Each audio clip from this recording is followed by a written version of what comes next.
Yeah, Are yourself? 100%. I feel like the space is moving very quickly. A lot of updates, but I feel like in a space that moves quickly, you also gotta just do that too, right? You gotta ship quickly, gotta keep shipping, keep testing out new things. So it's been a few weeks, but like a lot of really interesting experiments, a lot of interesting features launching. So yeah, just gotta keep moving. Exactly, exactly. And it's quite funny because Cloud Code and specifically, they're launching new features each day, it seems. So they're moving very rapidly. But like they leaked their database this week. I think they did it on purpose, to be honest. These guys are going for IPO. So they do whatever they can to increase the value of their shares, I think. you know 100%. 100%. What features are you using the most these days, and whether is it like Claude or outside of that ecosystem as well? it's good. I'm still testing a lot of things. Claude is my favorite, to be honest. Hmm. But today, actually, I used Gemini because Gemini released, maybe they did it a couple of weeks ago. They released a create music feature, and Mm. I was testing it out, and yeah, and now I'm building a video clip, which is just stupid, but like yeah, like they keep the. I mean, I think it's between Gemini and Claude for me now. Like ChatGPT, I barely use these days. What is the most But unhinged thing you've been building recently? Have you seen unhinged. have you Mhm. seen the Slap Mac Yes, thing that yes, launched? That talk yeah, about unhinged. I mean, I love how unhinged it is, but also I'm yeah. like, wow, that's honestly the energy of 2026, right? I mean, I shared it with a bunch of my friends because I thought it was genius. Like someone figured out, like okay, the MacBooks. I use a MacBook, so that's why I like it. Like has this built-in feature where it can actually detect if you slap it. So they then connected it to sounds and stuff, and then released an open source GitHub. But here's the crazy thing: is that someone else saw that and thought, "Oh fuck." Oh, sorry, I can't swear on LinkedIn. But thought like, oh, I'm just gonna create a product out of it, and went viral with that. Building in public, because obviously, like, not everyone is using GitHubs on a daily base, but people loved it. And then he started adding features to it. Did you see that he added the feature to it where basically, what was it again? When you open it up, it's going like, it's like as if a door is opening and stuff. Um, yeah, I think That it's is so silly. brilliant. I feel like if anything, the takeaway from this Mm. is that like building doesn't have to be like so serious, right? Or like this entire space doesn't have to be so serious. I think we're Mm. all like in this tunnel, in this rabbit hole, in this rat race of like, oh my god, we all have to like keep up with like the latest tech, with the latest solution. And I feel like actually all of us need a little bit of like respite from this. All of us are also just looking for the human side of AI, right? Can we just like also just have fun with it? It doesn't have to be so serious. Can we also just like shut off our brains for a little bit, right? And be like, cool, this is just like a funny tool, and like, haha, we can all share a moment of just like joy and laughter around it. And yeah, maybe that should also be how we think about marketing as well. Of like, how do we make it not so serious? 100%, 100%. Like, yeah, how can we humanize things? And but the thing as well is like, how can we find valuable, I think, things that you can unlock with AI that before you couldn't, kind of. That's what I love Mm. about it. It's like like now you suddenly, okay, there's this technical feature here, and anyone can actually build on top of it. Like anyone can go get that GitHub and build something on it, right? You can build your own version on it or whatever. So that's I think and why I find it really cool is because most people are thinking about like, how can I make money out of this, this vibe coding era or whatever. But like, it all comes back to what do people value, and people value entertainment a lot, right? So let's build some entertaining things as well, like not Mm. just Mm. yeah. So yeah, Yeah, yeah, 100%. Exactly. And I think like this reminds me so much of like the mm, early iPhone app days as well, actually. Like the stupid like iPhone app with like the beer that's being poured as you tilt your Oh phone, yeah, yeah, or like the lighter on your a lighter app on your phone where you could click it and it lights on your phone. It's just like stupid little things like that, right? Which are just like completely meaningless, but bring so much like lightness and lighthearted joy and fun and simple fun to like a I very see. dark world right now. I see. Oh yeah, the world is dark. But I can see we have a few people watching, and one comment is, "It's the only way to use a Mac now." So I don't know. I was thinking of getting it. I was like, no, I can't do this, man, because like very often I'm in coworker spaces, and I can't just I can't afford to just have everyone looking over the shoulder like, what is that sound coming from? Exactly, embarrassing yourself IRL. But again, like as again, right, I think like embarrassment is an underexplored emotion. Maybe that is also a great way to stand out and like a conversation starter in a co-working space, right? So proceed Yeah. with caution at your own risk. Yeah. Yeah, um like I've been building, I've been building away on things, helping clients out with AI marketing. Yeah, last time we spoke a bit about a dashboard that I created for a client, and a way of looking at websites to improve SEO. yeah. Like now, I mean, I do feel there's this need where whoever has like a business is like looking at, okay, what can we do here in this business with AI that actually before we couldn't pull off because we don't have the developers or whatever, Mm, so mm, there's mm. a real new kind of blue ocean space opening up, I think, with this AI. And I do feel that like things will look very different in 6 months from now. Yeah, You know. yeah. 100%. 100%. But I think like essentially across the board, what I'm seeing though is Mm. that the only thing that works is adaptability, right? Because no Sure. matter what kind of like systems you set up, whether is it like 3 months ago, 6 months ago, what we're seeing is that especially in the AI, especially in Mm. marketing, especially in go to market, especially in sales, that channels are decaying faster and faster. And so campaigns that used to work, maybe 6 months ago, now are already starting to see a decline in conversion rates and response rates, and this could be specific campaigns, meaning like the targeting plus variable plus messaging combination, or it could be entire channels, right? Whether is it like email or LinkedIn outbound, and so on.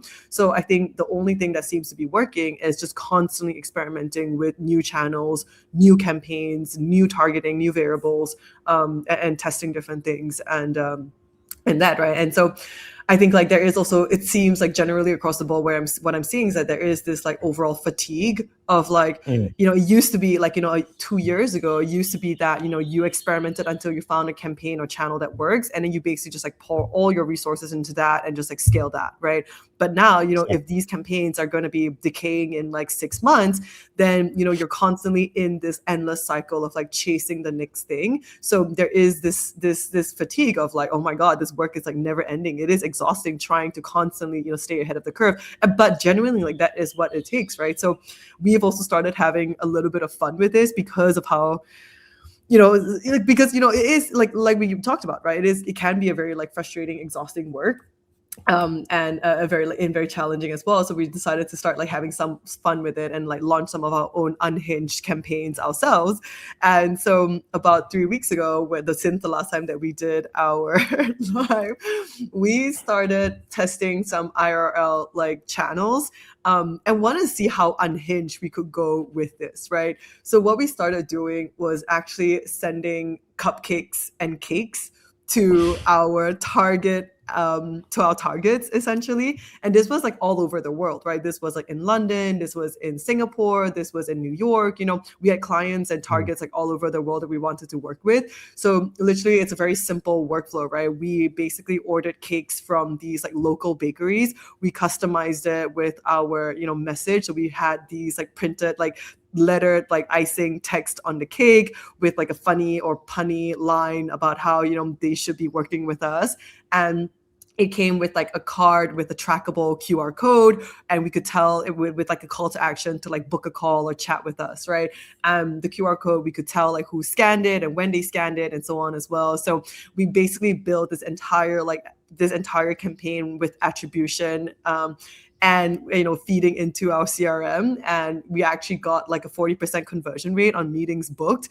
So Wow. from cake to meeting book, which was crazy. Obviously, much higher success rate compared to any of the other channels we were doing, like our LinkedIn or emails. So it was. Robert, you're a genius in this like lead gen stuff, man. Like, I remember how you lead gen'd me. But That's true, actually.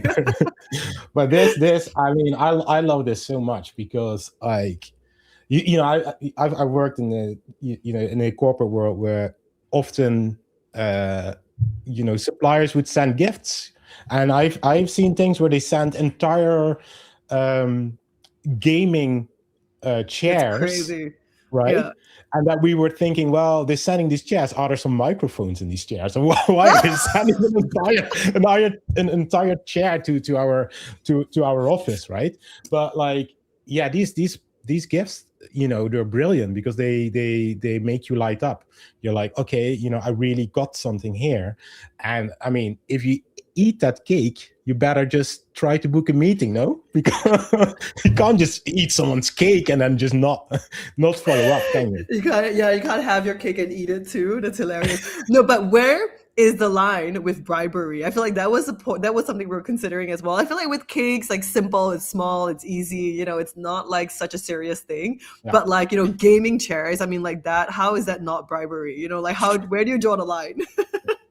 I think officially the line, it has actually a monetary value. I think it's around the 100 poundish kind of thing or whatever. Like everything under that is fine. But yeah, like these gaming chairs were more expensive. So I don't know how people were sitting in that. So yeah, there was definitely people bribed.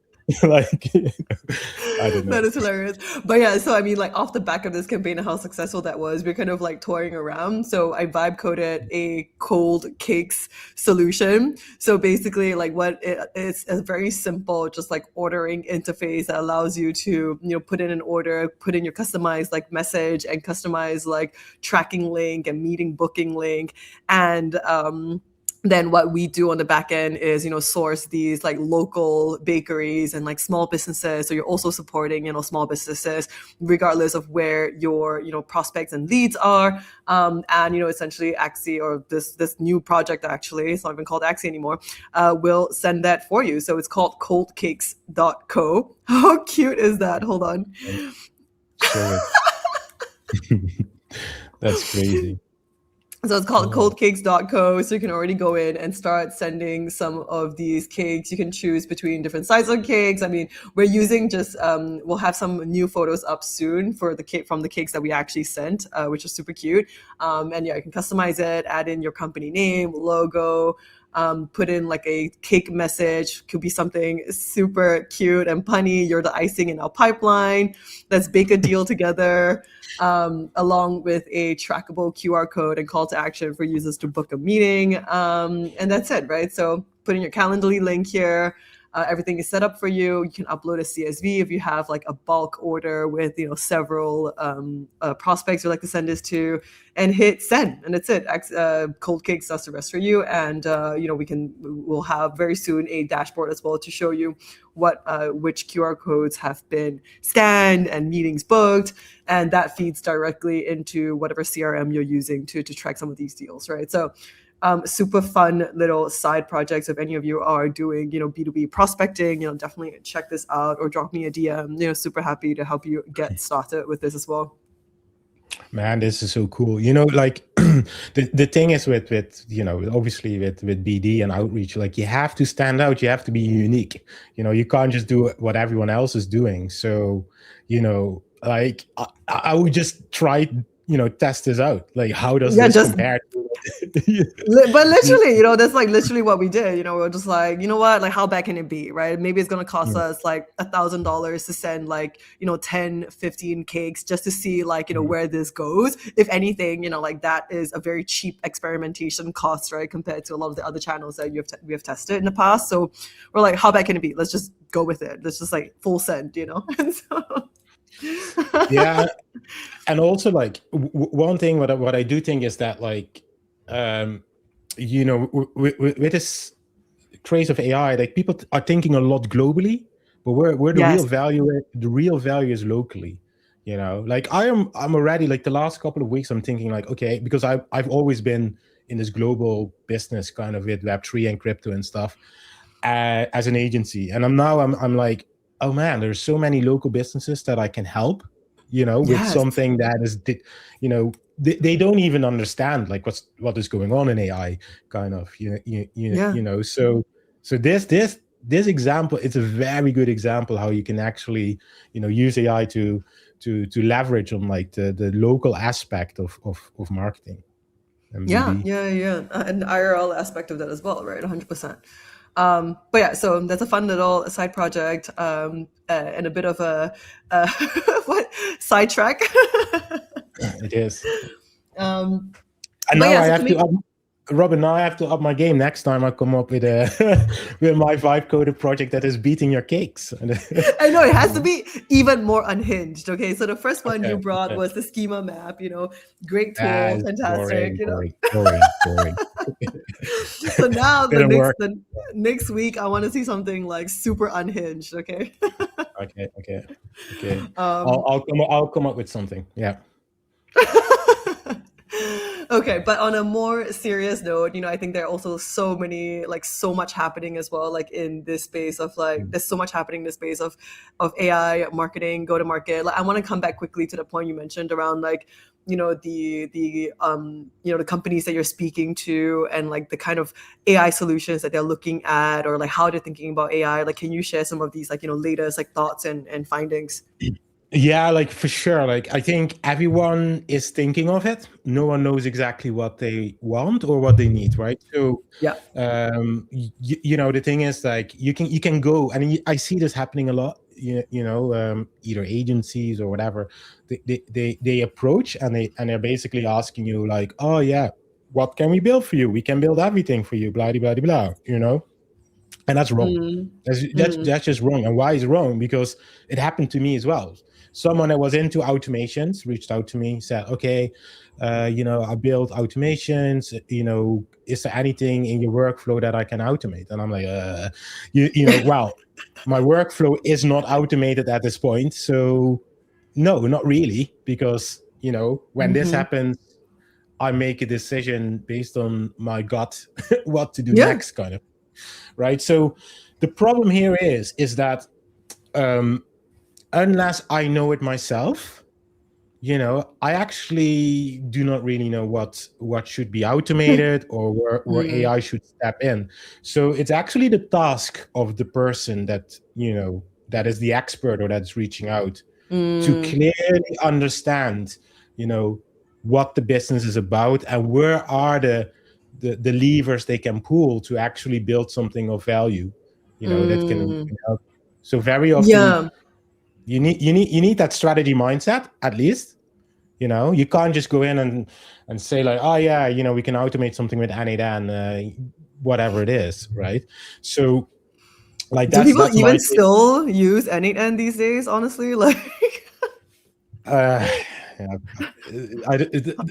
there is a I feel use like case for it. I feel like they've completely just like fell off the face of this earth, especially with Claude Code and everything else and OpenClaw. I mean, like, is anybody even using N8N anymore? But I mean, but I completely agree, right? I think the reality is that people don't know what they don't know, and so there is a case for niching down and specializing in like very specific, like providing very specific outcomes, and then going to your potential customers or companies and saying like, hey, I can get this outcome for you with like with like whatever system that we build, right? It almost doesn't matter whether like what is the means to the end of like whether is it automation, whether Exactly. is it like a multi-agent workflow, whether is it like how complex or how simple it is. I think at the end of the day, like the companies actually care about the outcomes, and so I think that's also like a positioning that we need to start thinking a little bit more about, like as an industry, right? I think I was having this conversation as well earlier with one of a really good friend of mine and one of our advisors as well. Actually, she's very established in the AI space. She has a PhD in applied mathematics. She's building an AI startup. She sold her previous AI cybersecurity startup, and now she's building in the human flourishing and wellness space. And her POV on this was that a lot of companies now are thinking about, okay, how can I replace the human being with AI, and how can we basically just do the same amount with less people. Mm-hmm. And Mm-hmm. instead, actually, the narrative needs to, like, I think there's a bigger opportunity to think about, how do we actually 10x our people with AI, right? So instead of, why are you trying to do the same when you already have this headcount, you already have this team, you've invested so much in training them and building them and cultivating them. Why is the thought process, or why is the predominant motivation to cut cost versus maximize return, right? So she has this like really interesting perspective on that, and she's actually working with a few companies now actually to help them drive more meaningful implementation and adoption of AI within organization. Because something that she's noticed is that a lot of these organizations are, their incentives are misaligned, right? You have management, and then you have the users or the team, and management wants more AI use because they want to basically eventually replace you with the AI. And the team's like, I don't want to use the AI because I don't want to be replaced, So, yeah. so she comes in to basically like work with these organizations on how do we actually shift this perspective, firstly, of like not just replacing the humans, but really 10xing your output, and then using that as the foundation of then implementing and driving more meaningful long-term implementation of these systems as well. So super duper cool. I'm going to link her profile on this stream later on as well in the comments. So if this is something that's like super top of mind for you, something you're interested in, feel free to reach out to her directly, drop her a DM. She's always open to chat. She's fantastic. She really knows what she's talking about, and she's been building in the space for 15 years, 20 years. So definitely reach out. Sounds super cool. Like I totally get it, the AI transformation piece, because obviously, and I've seen it as well with projects I work with, where it's like, okay, the dev team or the design team doesn't want to use AI, and then you start wondering, why don't you want to use AI? And it's Exactly. because they're scared often, but like they don't have to be scared, because like, yeah, if you replace them, you will have like something that's never evolving. And so you're Exactly. right, the cut cost versus maximizing your return, not return, like maximizing growth. Like the thing is, to me, like AI still is a tool. It's still like something like a calculator from this era. So yeah, use it like that, right? Like don't just use the calculator as the calculator and without any kind of human in the loop. Yeah, 100%. I think the replacing workforce is a very sensitive topic, because I don't think that is the way of growth. Like obviously, if you can 10x, like you said, you basically are growing. Like in the end of the day, it's about growth, right? That's what it's all about. So if you just only try to cut, and there's a huge risk. And one thing I've noticed using AI is the workload actually becomes more. Like everyone is thinking, oh yeah, like with AI, you don't have to do anything. But like, no, you actually now have to do way more things. And why? Because you can do way more things. If you can 10x, you have to you have to 10x your management of things as well. You have to 10x your maintenance and everything. So yeah, like I think people are looking at it in the wrong way often.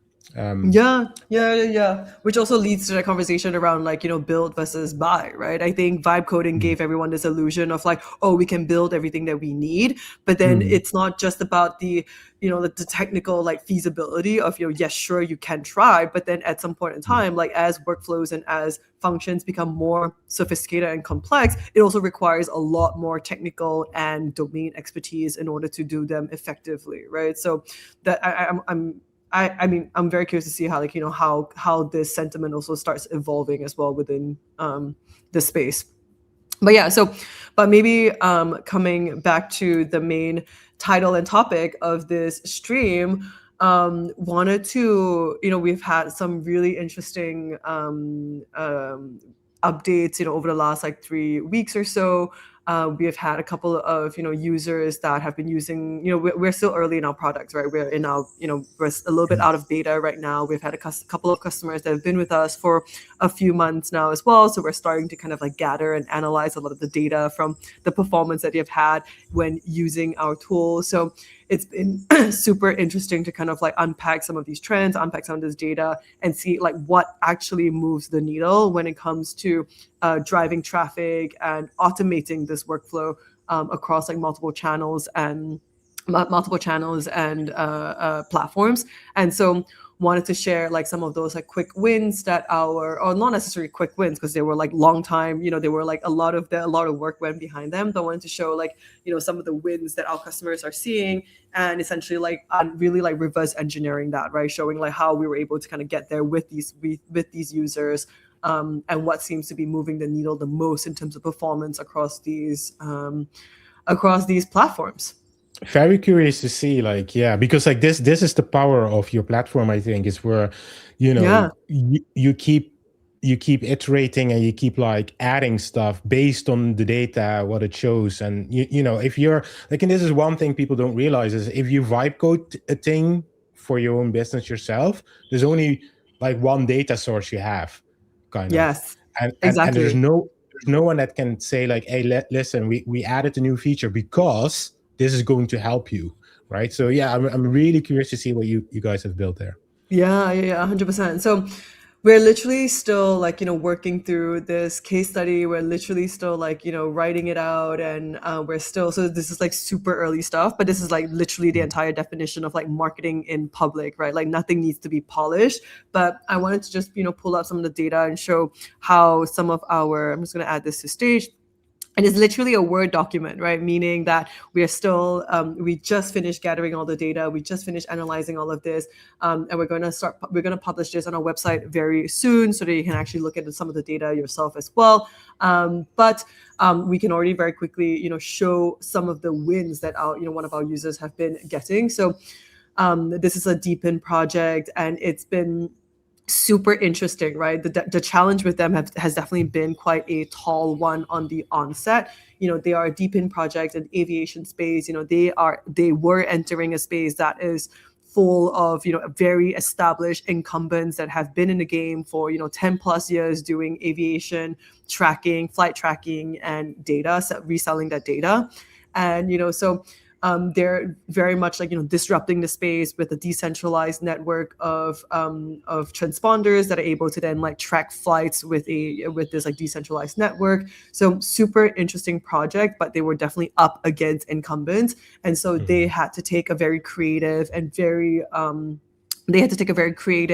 differentiated approach in order to win some of this traffic. So a few key things, data points at a glance before we kind of like dive into exactly like how we worked with them. So the first thing was that, within 90 days, we were able to 11x their AI visibility across all 4 of these models. So GPT, Perplexity, Gemini, and Claude were able to increase their mention rate to 14.2%.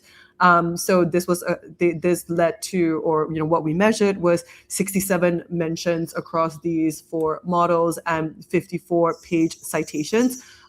These page citations measured first-party citations, meaning coming, that were linking directly to their website, and does not include third-party citations, right? Meaning citations that were mentioning this brand but coming from other sources like Reddit, Wikipedia or any of these other, partners that they might be working with.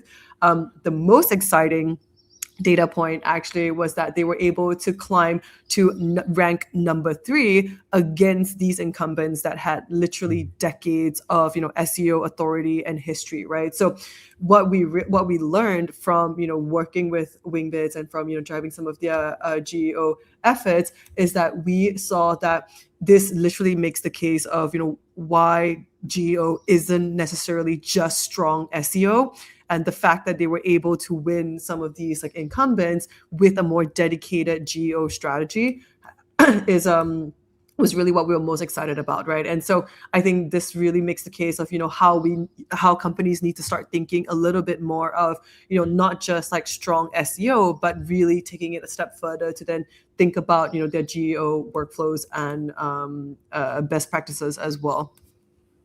And the thing is, Robin, like on the SEO side, it's really hard to win versus the incumbents, right? Because they have large budgets. They can basically get themselves into, whatever publications and things like that.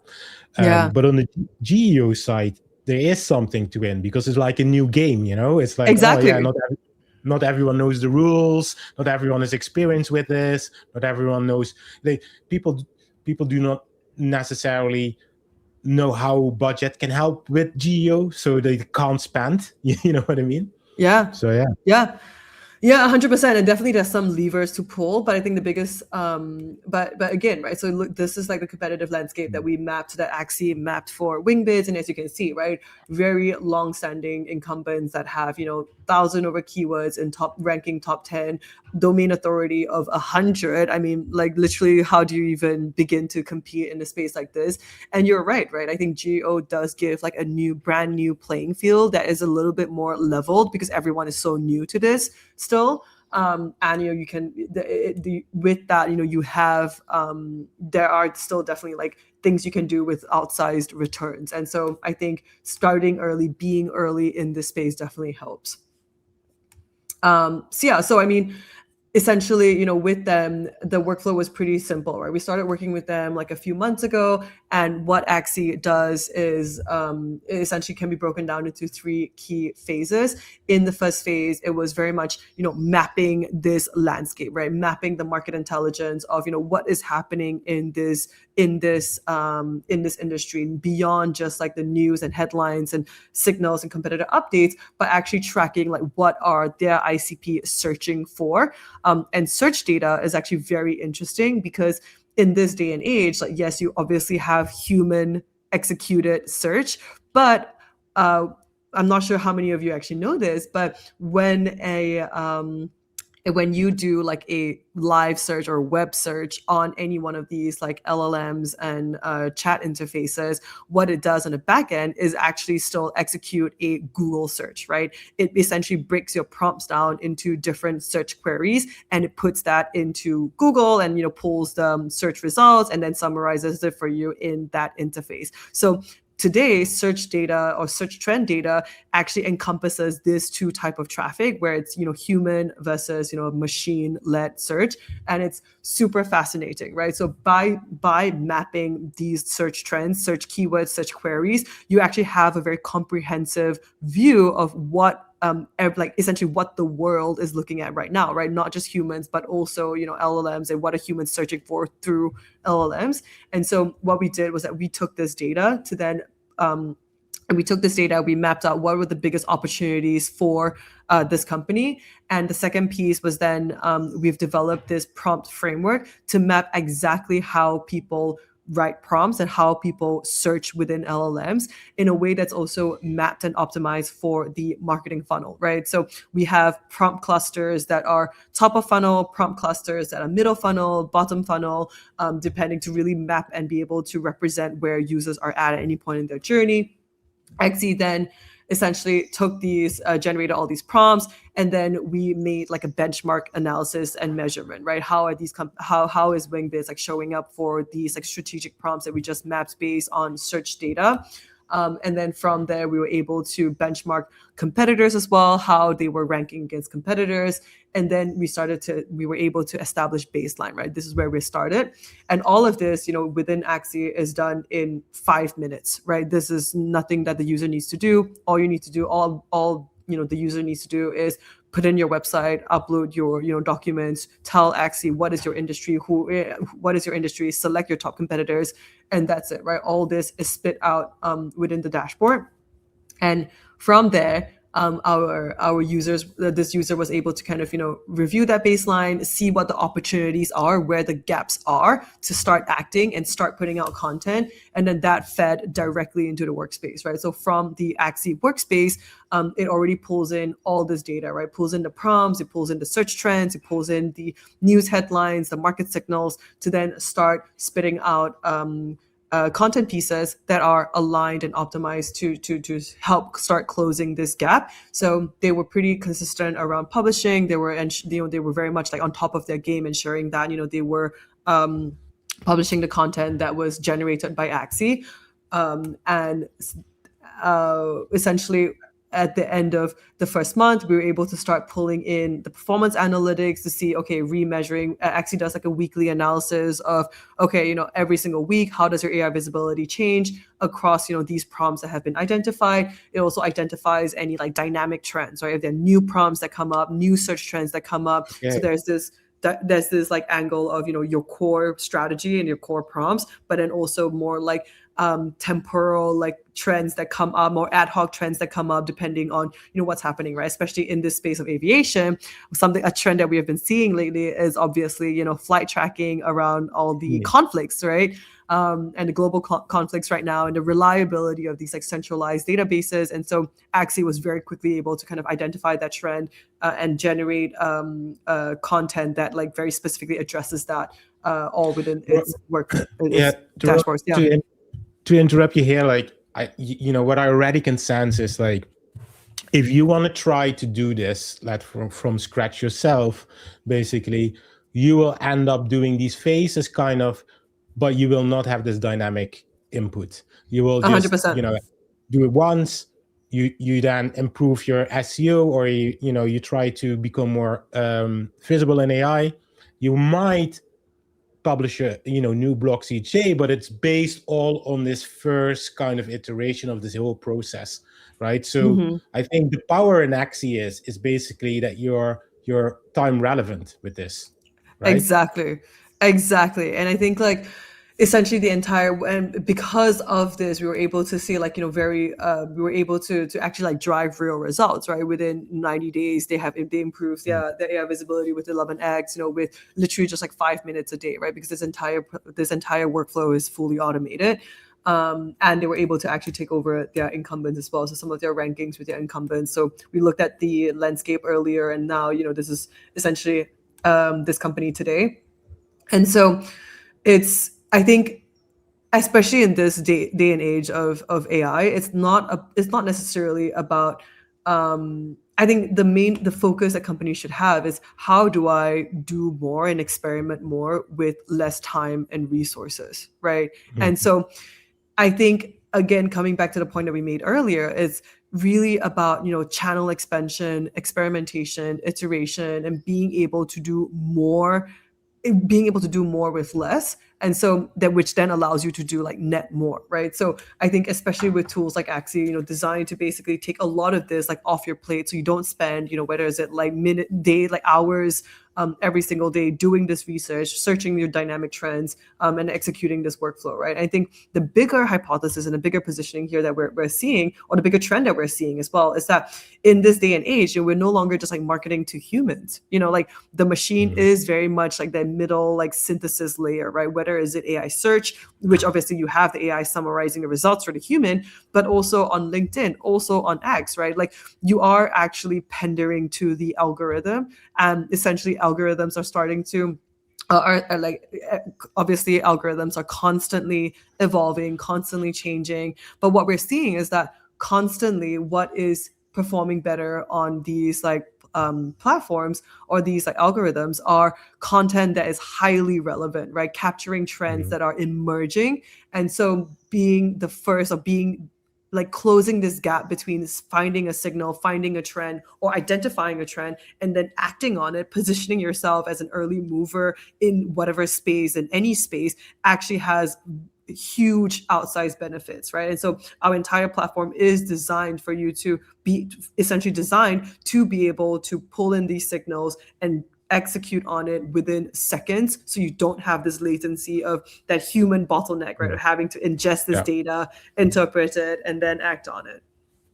No, that's that's a huge competitive advantage, because if someone else is a day behind and you're not, basically you will get all the reach, all the impressions, like it's, and that's like why I think nowadays, like, people are often thinking they're shadow banned on social media platforms, but the thing is, Mm, just they're not relevant enough, they're not timely yeah, enough. They're always behind, and yeah, and and and that's what we see nowadays. It's like, and you're right, like, we're playing to the algorithm, and that just means as well, like, we still eventually are talking to the humans, but yes, that first layer is not human at all. That first layer is algorithms and now agents basically consuming the content and interpreting the content, and then it gets to a human. So that's the way we should think about it as well.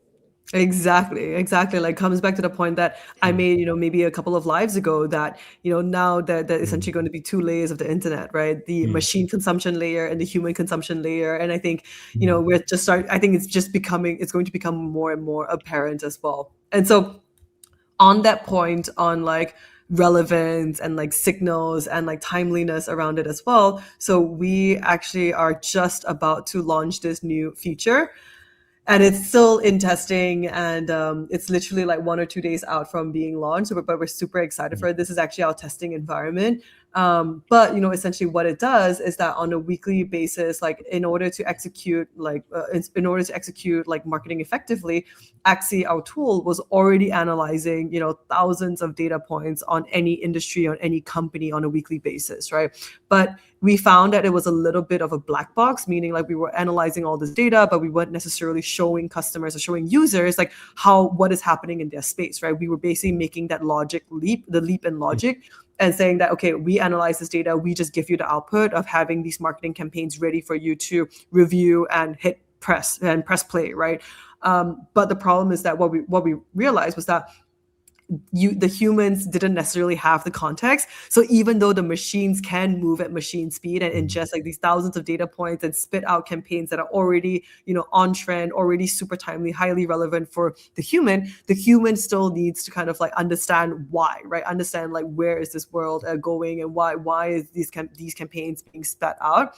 And so we're almost kind of like working backwards with this tool that we are launching to then show the human as well, and kind of bring them along in this like AI thought process of like, okay, what are the different data points that were analyzed? What are the different like signals and trends that were surfaced? And why is it that Axy is creating these campaigns to help position you at the forefront of any trend?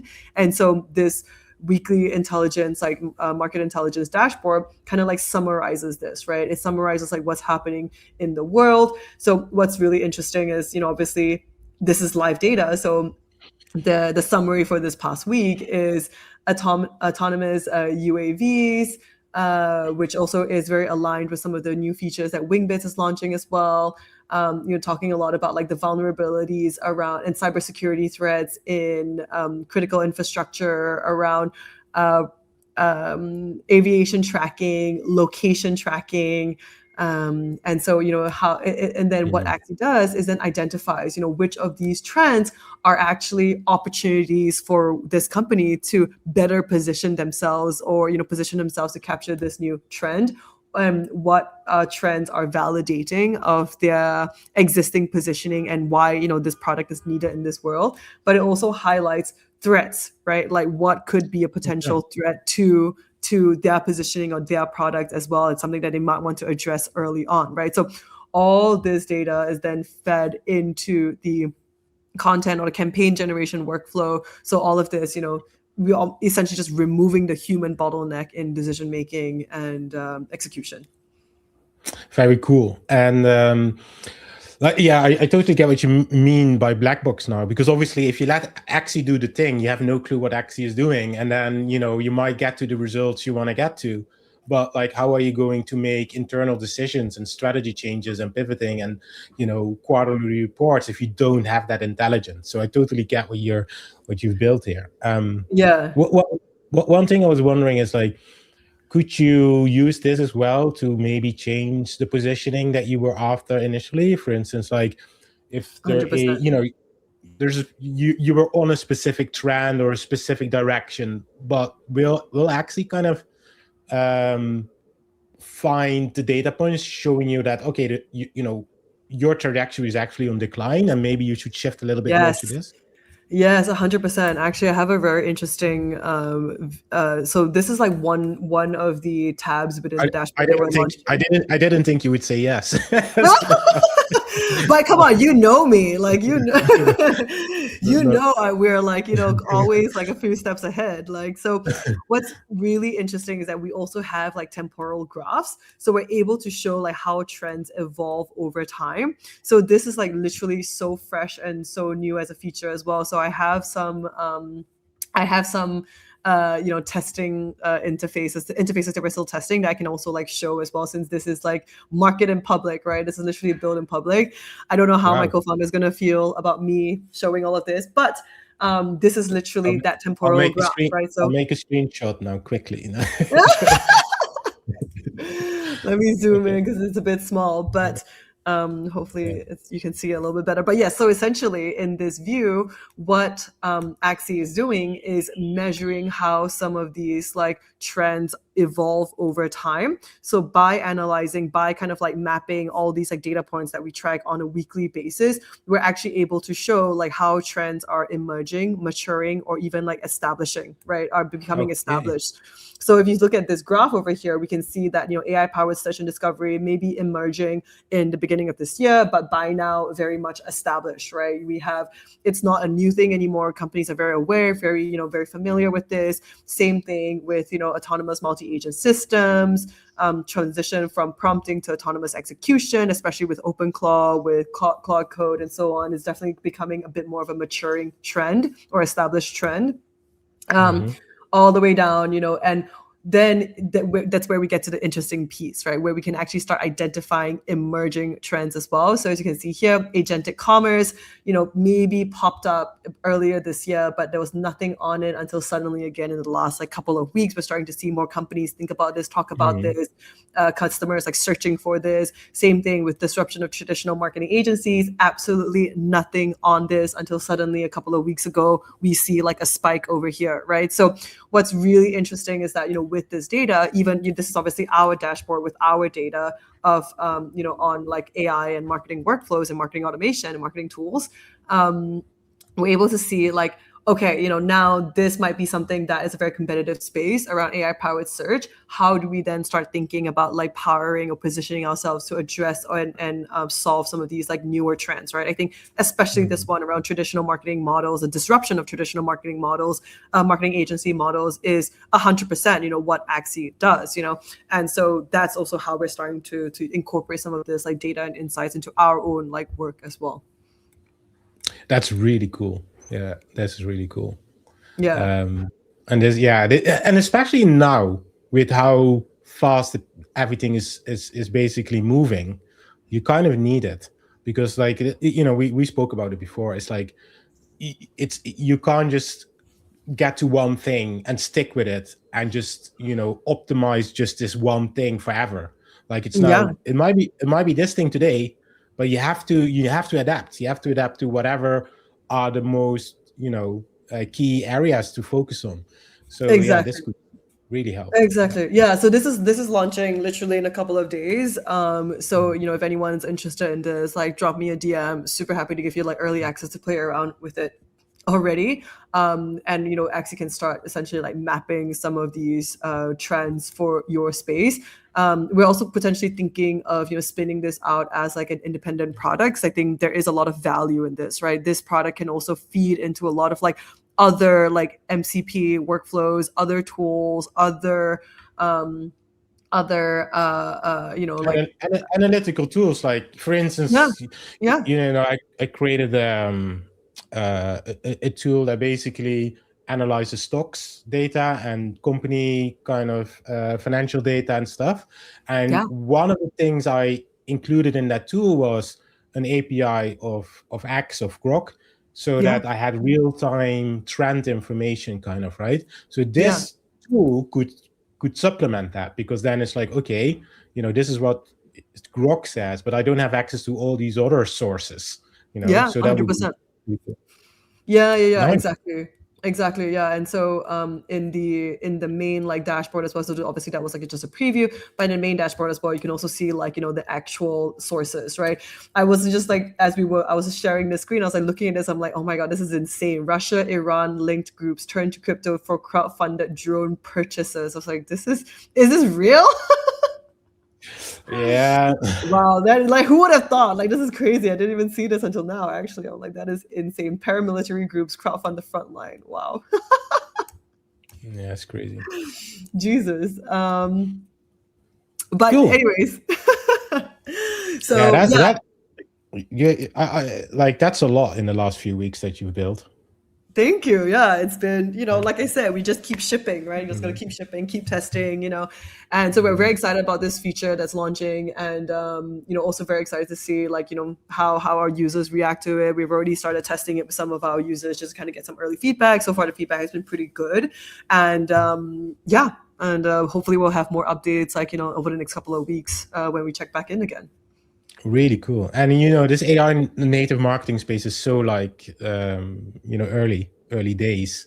Like I definitely, like, if people are watching this, and I would love to know what they want to get help with, where they see the opportunities are for whatever their business is, even on a personal level. Like, I use AI for my health journey as well, kind of thing. But Yeah, I love to know what people are doing, yeah. what they're thinking of, where they need some help with, because like we can bring it on the show and Yeah, show to them how we would tackle it. So yeah, 100%. I think like, now that we've done 3 episodes of these, like 3 sessions of these like hangouts, I would love to start like bring some like friends and other like fellow marketers on as well, and kind of like really like grow and expand this beyond just like, two of us like shooting the shit every week, right? So yeah, sure, yeah. yeah, it would be cool. But yeah, I think definitely a lot. I mean, as always, right? A lot ahead of us, a lot of exciting things to come and to build as well. So we'll check back in again next week, and yeah, I'm excited to see what unhinged go-to-market or marketing experiments you'll run next week. Yeah, it's Easter weekend. Maybe I'll do something with the Easter bunny. We'll see. Yes, We'll see. yes, that would be so funny actually, like in IRL like Easter egg hunt, and every Easter egg is like sponsored by a different like company, and that's like literally the entire IRL experience, and but it's also like Yeah, marketing, right? So I'll come up with something cool. Great. yeah, amazing. It was always such a pleasure to chat, and great seeing like all our friends and community as well in the comment section. Love to see that it's growing, and yeah, very excited to see what's coming over the next weeks. And always DMs are open. Feel free to reach out, and to both of us. Yeah, and we'll maybe see you next week. Yeah, we'll see you next week. Ciao, ciao. See ya. Bye.